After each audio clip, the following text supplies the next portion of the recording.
tidak dilihat dari besar kecilnya, Pak. Orang punya utang 10 rupiah dengan orang punya utang 1 juta rupiah. Ini namanya utang, ya tetap utang. Utang ini adalah pemutus silaturahmi yang sangat tajam. Oleh karenanya, dia masuk ke dalam ranah kesalahan besar. Utang ini kalau tidak diselesaikan. Ya. Ini pemutus hubungan yang paling tajam. Nih. Atau silaturahmi yang paling tajam. Dan putusnya hubungan silaturahmi akibat utang ini sangat membahayakan diri kita di dunia ataupun di akhirat. Itu yang pertama. Nah, kemudian Bapak diutangin oleh si A. Apakah bisa menutup ini? Ya jelas raiso, Pak. Itu loh hubungannya beda-beda. Kalau Bapak berutang, kemudian Bapak tidak bayar, ini dibawa sampai mati. Oleh karenanya ini yang akan membuat jalan Pak tersendat-sendat untuk memasukin alam yang lebih luas. Tidak dihitung dari kecil besarnya ini. Gitu. Ini berbahaya banget ini. Kalau bisa santri kampung belajar untuk membersihkan ini. Sebab kita ini akan mati. Entah bagaimana caranya. Belajar untuk membersihkan. Ya.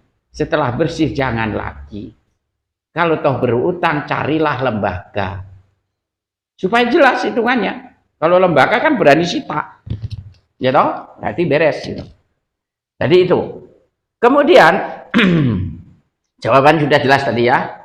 Jadi tidak bisa Pak asumsikan ini Allah kan ada banyak yang utang saja Allah nggak dibayar, dibayarkan aja ke sono kan nggak bisa begitu ya. Yang harus Pak pete adalah di sini masalah utang ini bukan besar atau kecilnya, gitu.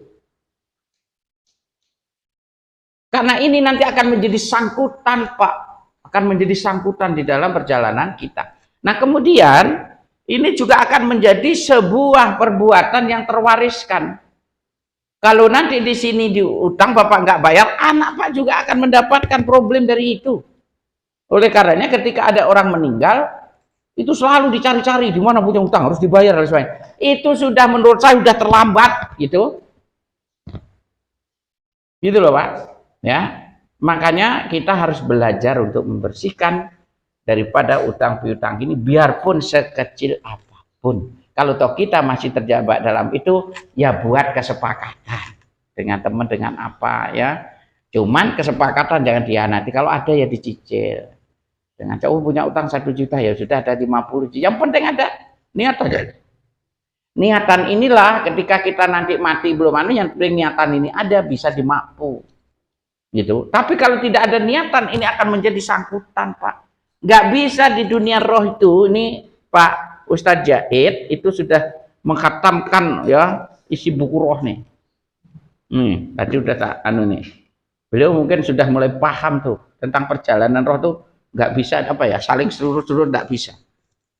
Gitu ya. Bisa ya Pak ya. Jadi jangan berpikir di sini tadi.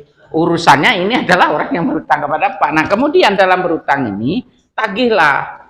Ada batasan penagihan sampai 7 kali. Gitu. Kali pertama Pak dijanjiin tanggal 1. Oke, tanggal 1 janjiin Pak tanggal 2. Tanggal 2 Pak janjiin tanggal 3. Sampai tanggal 7 habis begitu Pak tagih ini nggak dikasih, ikhlaskan.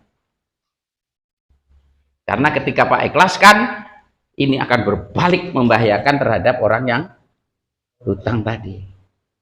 Ikhlaskan dan betul-betul ikhlas. Gitu. Hah? Apanya? Kalau ikhlasnya nggak betul. Ikhlas masih bergerutu ya nggak ikhlas namanya itu.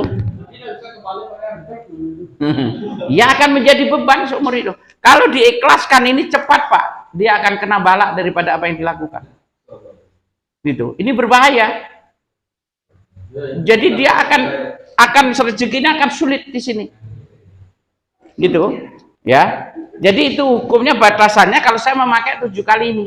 Kalau sudah 7 kali sudah nggak mau, ya sudah tak bakar, tak doakan, ya Allah, hari ini aku bersyukur kepadamu jikalau masalah hutang ini karena leluhurku dulu punya hutang, dengan hari ini aku membayarnya. Jikalau sahabatku ini, saudaraku si fulan ini, yang memang hatinya tidak ada niat untuk membayar karena diganggu jin setan, ampuni dia ya Allah. Biarkanlah diriku yang jadi korban, biar tidak ke orang lain lagi. Selesai, tutup. Hilangkan sudah fakta buktinya. Harusnya begitu. Sehingga bisa saja Pak, kita diutangin itu karena dulu juga kakek moyang kita juga berutang. Enggak kita yang harus membayarnya itu. Nah, makanya dengan doa tadi kita akan menjadi ikhlas. Dengan kita menjadi ikhlas, ya, karena di situ nanti ada timbul, oh, ini utang leluhurku dulu tuh belum terbayar, ternyata harus begini tuh, gitu. Ini penting kita pahami ini, ya. Tapi tagihlah 7 kali sap ini, itu jalannya sebagai hukum manusia. Kalau enggak, ya ada 2 hukum. Kalau utangnya besar Pak bisa laporkan ke pemerintah, kalau enggak ya sudah laporkan ke Tuhan kayak tadi itu.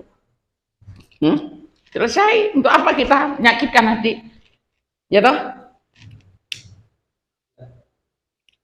Jelas ini? Jelas ya? Nggih? Kalau dulu misalkan